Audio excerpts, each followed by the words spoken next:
Good morning! For today ganap guys, pupunta tayo sa barber shop. Ayan, hindi barber shop.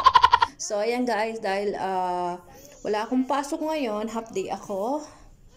Isasama ko yung mga bata para magpagupit dahil ayan, hahaba na ng buhok dahil nga si Inday ay walang time samahan yung mga bata. So ngayon, walang pasok dahil nga di ba, holiday. So ayan, masasamahan ko yung mga bata.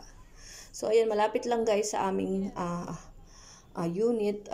Lalakad lang ng 5 minutes. Ayan, pagliban lang ng pedestrian line, yan na yun, barber shop. So dahil sarado ang ibang barber shop, dyan kami napunta pag wala.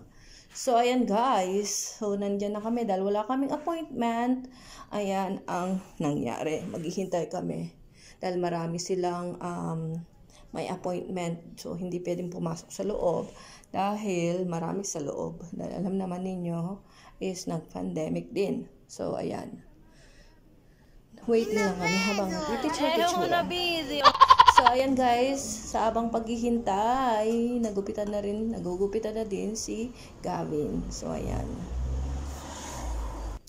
habang ginugupitan, syempre ako yung nagbibideo. So ayan, si Inday.